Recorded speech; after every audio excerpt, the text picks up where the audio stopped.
Hello, welcome back. It is your resident Harbinger fan, which you really haven't gotten a taste of because I never post on here, and I have not posted since the Harbinger trailer came out. Um, Today, I'm going to be ranking the Harbingers. Well, first of all, I'm going to be ranking them based on my favorites, and then secondly, I'm going to rank them based on strength, because I will not believe that they are ranked based on strength already, because there is no way you are telling me that Dottore, a human, he is not more capable in combat than Columbina and whatever she is. So, anyways, here, I guess here I go. Anyways, here we have the Childe tier because he's my favorite and I'm putting him there, so yeah. Then we have Dottore because he's very goofy and I love him for that and he's great. I like Pantalone because he's hot. That's the reason why. Um, Capitano I also like because he's hot. Um, but also he's cool and I like people who can kill stuff as seen here. Um, Honestly, this like everything changes around a lot, but I've been really liking Scaramouche more, so he's going in A tier right now. Arlecchino, I can kind of do an impression of her, so she gets up by default. Um, Probably Senora next. I don't know why, but I've been liking her a lot more than I used to lately, and she gets to be B tier now. Columbina, actually, you know what? She's cooler. I liked how she teased Dottore in the Harbinger trailer, so that was great. Um, I don't really know much about Sandrone. I don't really know how to say her name either. Um, yeah, but like she's cool. She created Catherine.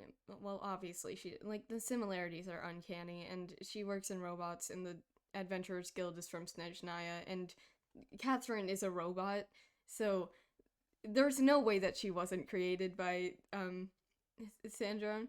I wonder how she felt when Catherine died. Pulcinella, he goes there because he gives gifts to Childe's family, and obviously we have the Childe tier up here. Piero, I don't really know much about him in general.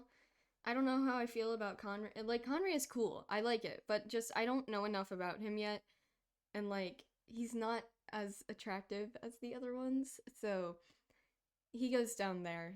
I'm a little indifferent to him, but I don't hate any of them. I actually love them all.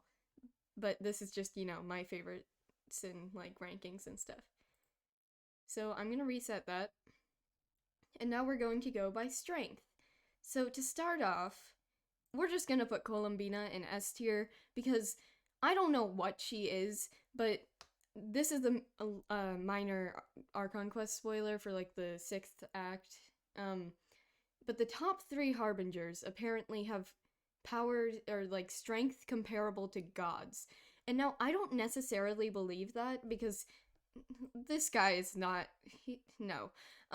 But Columbina I absolutely would believe that for because look, she's creepy. She's described as creepy basically and unsettling. And yeah, I love her for that. Number 3. Uh Next, honestly probably Scaramouche at this point. Oh my god, there's an ant on the wall. Hold on. Okay, I got the ant. Um, Basically for Scaramouche, like I guess I'm considering his god form, but also at the same time kind of not because I don't know. Anyways, I'm just gonna put him there because I'm unsure on how to count him for the god form or whatever. But I liked his new redesign; it was pretty cool. Probably Capitano here because it is described in the Mondstadt, that one Mondstadt event from last update, that he in the letter that Varkas sent back, uh Mika read it and was like, Capitano could probably kill a ruin guard with one of Klee's crayons. And that's badass, and I love that. So he's going in A tier because from cool points. Next is Senora. She was weakened from the like delusion. Well, I don't okay. Somebody told me that it wasn't a delusion and it was just like some frost thing, and I've yet to clarify that, and I really should, but I don't know. There she is. Next is Childe. I will not believe that, like, Bankman Pantalone over here, who just does, like, trading stuff, is above him in strength. Because, like, obviously they're probably underestimating him, and I don't think they actually know about the Foul Legacy form, because, I don't know, they seem pretty... Honestly, they seem like they don't care about him at all to, like, pay attention to him, so... And he only uses it in, like, desperate situations and stuff, so... I don't know, but I think he's, like, 5th in thing, because in his lore, it is explicitly mentioned that he is the most dangerous, or one of the most, not the most dangerous, sorry, one of the most dangerous among their numbers. And that's, like, the Harbingers, not the Fatui, like, the Harbingers. So he has to be at least top 4 or 5, because it'd be so dumb if they added that line, and then he was like, actually, he's the least powerful out of them, sorry, hate to burst your bubble there, but yeah. Actually, okay, well, I feel like Dottore, based on his raw strength alone, he's definitely below Arlecchino, because I feel like she definitely has a lot of power, I guess. Um, like, obviously, all the Harbingers are more to rely on, like, trickery and deceit and stuff, but her especially, she would definitely do that. But I feel like she's pretty capable in combat, and she could, if we meet her in Natlan, which is what I'm suspecting that they're probably gonna show her in, then it'll probably be like, she's kind of good at combat, because, you know, that is the nation of, like, war. Dottore, once again, he does not get his strength from, like, himself, from what I presume. Actually, you know what? He probably modified himself a lot. But, like, also, are we counting, like, the accumulated mass of the I can't say the word. The Dottore clones. Because in that case, he'd probably be more like here, or like here. But, another little spoiler, so just skip ahead if you don't want to hear it. They're all kind of gone now, so I don't think that really counts.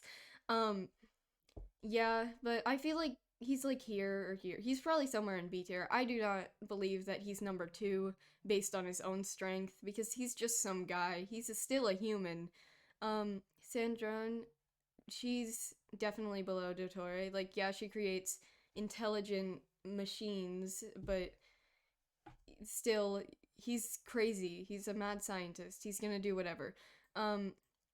Next is probably Piero. I don't really know that much about him, once again, but, you know, the people from Conria, that doesn't make them necessarily powerful just because they're from Conria, and this is proved because Kaya is not that powerful, and he is Conrian.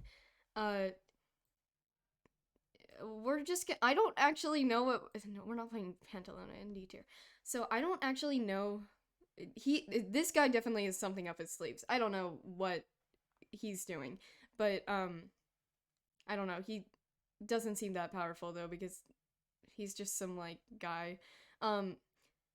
Pantalone is also just some guy. He's just a dude doing stuff.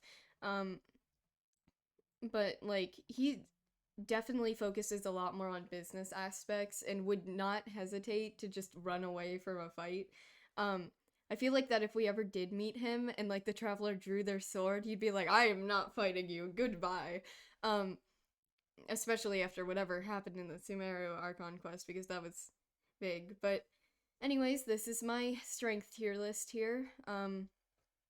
Take this with a grain of salt, because we do not know that much about, like, most of them right now. But, you know, this is my ranking for the actual strength, because I still believe the rankings are based on merit and not strength, because that's ridiculous. Anyways, I am going to go disappear for a few months now until, actually, I do have something planned. I'm going to record a speed paint or something, and then talk about Childe lore, or, like, just be angry that we haven't seen him in a year. And yes, it has been a year of him not being in game. So I've been waiting for a while, and I hope to see him soon. Anyways, goodbye.